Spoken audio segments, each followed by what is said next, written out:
อเมริกันลีเทอร์ตุติยาวินจีเฮาเนี่ยใต้ลีเย็นหมู่เฮาและพี่เดปูโจกจอนเต็กชัดကိုဖိတ်ခေါ်လိုက်ပါနဲ့ปูโจกဒီကိစ္စကိုဆွေးနွေးကြည့်အောင်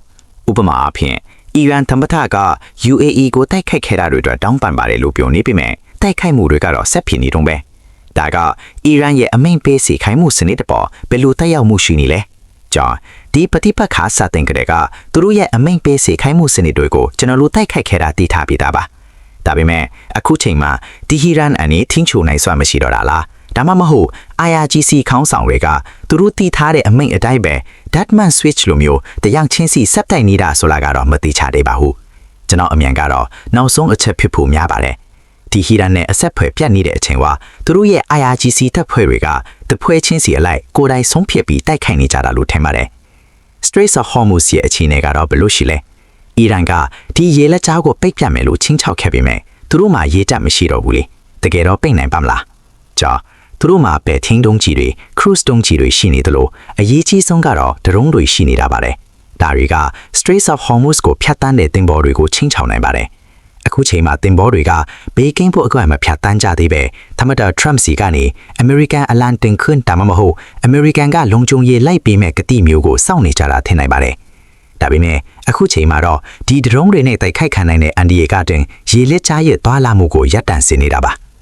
အီရန်ခေါင်းဆောင်ပိုင်းကတော့ဘယ်လိုလဲအာယာတိုလာတေဆုံးသွားပြီဆိုတာကျွန်တော်တို့သိထားပါတယ်အခြားထိပ်တန်းစစ်ပွဲနဲ့အရက်ပိုက်ခေါင်းဆောင်တော်တော်များများလည်းတေဆုံးကုန်ပြီအခုအီရန်ကိုဘယ်သူကဦးဆောင်နေတာလဲအဲ့ဒါကကျွန်တော်အစောကပြောခဲ့တဲ့အချက်ကိုပြန်ရောက်သွားတာပဲကြောင်းအခုချိန်မှာတကယ်ဦးဆောင်နေသူရှိရလားဆိုတာမသိချပါဘူးIRGC ရဲ့တပ်ဖွဲ့တွေကတော့ပြည်တွင်းလုံခြုံရေးနဲ့ပြန်ပကဘာကိုချင်းချောက်ဖို့လုပ်ငန်းတွေကိုဆက်လုပ်နေကြမှာအသေးချပါပဲဒါပေမဲ့ကျွန်တော်တို့အတွက်ခက်ခဲနေတာကတော့အစိုးရတစ်မပေါ်မချင်းဒီနိုင်ငံကိုအញ្ញံခံဖို့ပြောဖို့အတွက်တကယ်ဆုံးဖြတ်ချက်ချပေးနိုင်မယ့်ခေါင်းဆောင်တစ်ယောက်မှမရှိတော့တာပါပဲ CIA ညွှန်ကြားရေးမှူးဟောင်းဗိုလ်ချုပ် David Petraeus ကတော့အစိုးရတစ်ခုကိုဖြုတ်ချဖို့နဲ့အစားထိုးဖို့ဆိုတာအလုပ်တွေအများကြီးလုပ်ရမယ်လို့ပြောပါတယ်ဗိုလ်ချုပ် Petraeus ပြောတာကိုနားထောင်ကြည့်အောင်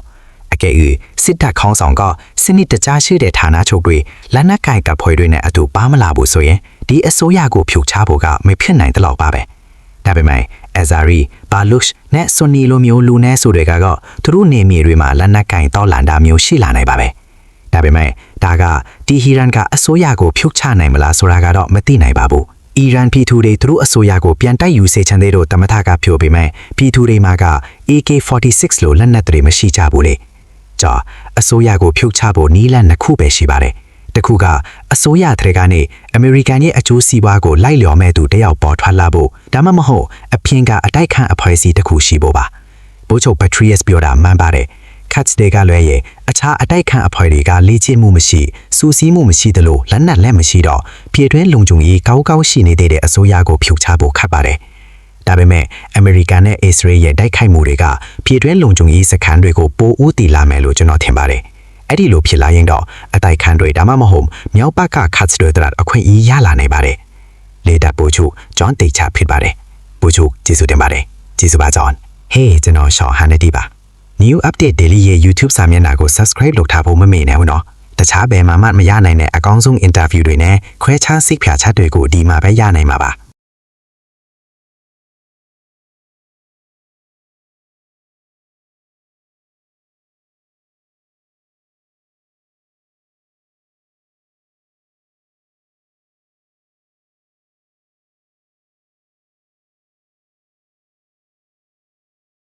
အဲ့ဒီကနေမှတဆင်အထိုးလေရင်ဒါမှမဟုတ်ပုံမှန်လေရင်တွေလည်းသွားနိုင်မှာပါအခုဆိုရင်အထိုးလေရင်တွေလည်းစတင်ပြည့်စွင်နေပါပြီဒီအခြေအနေတွေစတင်ကြတဲ့ကအမေရိကန်နိုင်ငံသား2000လောက်အမေရိကန်ကိုပြန်ရောက်လာနိုင်ခဲ့ပြီးအဲ့ဒီထဲကလူ1000ကိုတော့ကျွန်တော်တို့အဖွဲ့ကတိုက်ရိုက်ကူညီပေးခဲ့တာဖြစ်ပါတယ်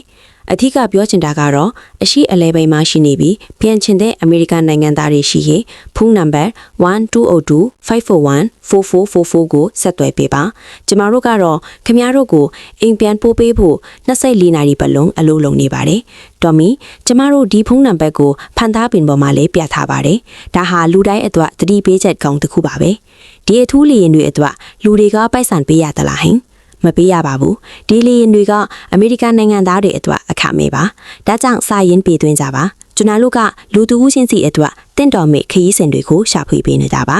သမ္မတ Trump ကလည်း Truth Social မှာအခုလိုတင်ထားပါတယ်နိုင်ငံခြားရေးဌာနကခင်ဗျားတို့ဘယ်မှာရှိနေတယ်လဲဆိုတာကိုရှာဖွေပေးမှဖြစ်ပြီးခရီးသွားလာရေးနည်းလမ်းတွေကိုလည်းစီစဉ်ပေးပါလိမ့်မယ်ကျွန်တော်တို့ဟာအခမဲ့အထူးလေယာဉ်တွေကိုစတင်စီစဉ်နေတယ်လို့ပုံမှန်လေယာဉ်ခရီးစဉ်တွေကိုလည်းကြိုတင်ပို့ကင်းလုပ်ပေးနေပါတယ်အချိန်ကြာလာတဲ့အမျှဒီခရီးစဉ်တွေပိုပြီးများပြားလာဖို့မျှော်လင့်ရပါတယ်တဲ့နောက်ပြီးဒါကိုလည်းအားလုံးကိုပြချင်ပါသေးတယ်ဒါကတော့ Flight Aware ကပြသနေတဲ့အီရန်နဲ့အာဖဂန်နစ္စတန်ပတ်ဝန်းကျင်ကလေကြောင်းပိုင်နက်ထဲမှာလေယာဉ်တွေမရှိတော့တဲ့အခြေအနေပါပဲအာဖဂန်နစ္စတန်ဘော်ကနေလေယာဉ်ဘယ်နှစီးပြန်တမ်းမလဲဆိုတာမသိပေမဲ့လူတွေကတော့အဝင်အထွက်လို့ဖို့စ조사နေကြပါတယ်ကျမတို့ရဲ့မိဖက်နိုင်ငံတစ်ခုဖြစ်တဲ့ဗြိတိန်ဝန်ကြီးချုပ်ကီယာစတာမာကလည်းအမေရိကန်နဲ့ပူးပေါင်းဆောင်ရွက်မှုအပေါ်အခုလိုပြောကြားထားပါတယ်အထူးဆက်ဆံရေးဟာအခုချိန်မှာလက်တွေ့အလုပ်ဖြစ်နေပါတယ်ကျွန်တော်တို့ဟာအမေရိကန်တွေနဲ့အတူကျွန်တော်တို့ရဲ့အခြေစိုက်စခန်းတွေကနေစက်ဖြန့်တွေကိုလုံဆောင်နေပါတယ်ဒေတာဝင်မှာအတူတကွအလုပ်လုပ်နေကြတာပါအမေရိကန်နဲ့ဗြိတိန်ဟာပိုးထွေးအခြေစိုက်စခန်းတွေမှာနှစ်ဖက်စလုံးကလူတွေကိုကာကွယ်ဖို့ပူးပေါင်းနေကြသလို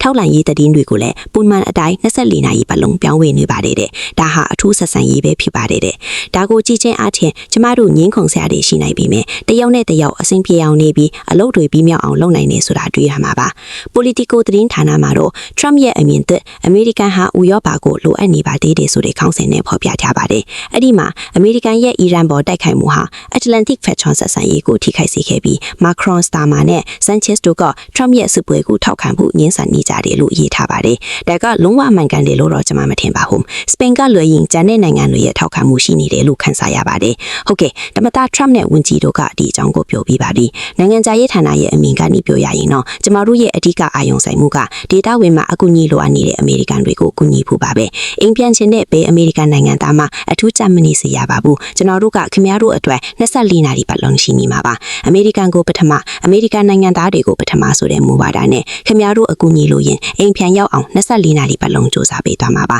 ဒီကမ်းလှမ်းမှုကိုလက်မခံဘဲနေဖို့ဆုံးဖြတ်တဲ့အမေရိကန်တွေအတွက်ကောပါဖြစ်နိုင်မလဲအဓိကကတော့လူတွေကိုစာရင်းပေးသွင်းစေချင်တာပါဒါမှခင်ဗျားတို့ပေးသူလဲပေးမှလဲအကူအညီလိုသလားဆိုတာကိုကျွန်တော်တို့သိနိုင်မှာပါဒါကြောင့်ဒီဖုန်းနံပါတ်ကအရန်အေးကြီးတယ်လို့ step.state.gov မှာစာရင်းသွင်းဖို့ကလည်းအရန်အေးကြီးပါတယ်ဒါမှ data ဝင်ကနိုင်ငံအသီးသီးရဲ့လုံခြုံရေးတတိပေးချက်တွေကိုအချိန်နဲ့ကြပြင်းရည်တည်နိုင်ပြီးအချက်အလက်တွေကိုအပြည့်အစုံရရှိမှာဖြစ်ပါတယ်ဒါကြောင့်အကူအညီလိုချင်ရင်စာရင်းသွင်းပေးပါကျွန်တော်တို့ကလူတူးချင်းစီအတွက်တင့်တော်မိတ်ခရီးစဉ်တွေကိုရှာဖွေပေးပြီးအိမ်ပြန်ချင်းတဲ့ဆိုရင်အိမ်အရောက်ပြန်ပို့ပေးပါမယ်တော်မီပီကော့အခုလိုလာရောက်ပေးတာကျေးဇူးအများကြီးတင်ပါတယ်ဖိတ်ကြားပေးတဲ့အတွက်ကျေးဇူးတင်ပါတယ် New Update Daily ရဲ့နောက်ဆုံးရသတင်းတွေကို YouTube မှာကြည့်ရှုနိုင်ဖို့ like နဲ့ subscribe လုပ်ထားကြပါအောင်အစီအစဉ်အပြည့်အစုံကိုတော့ New Update Nation မှာအခုပဲကြည့်ရှုနိုင်ပါပြီ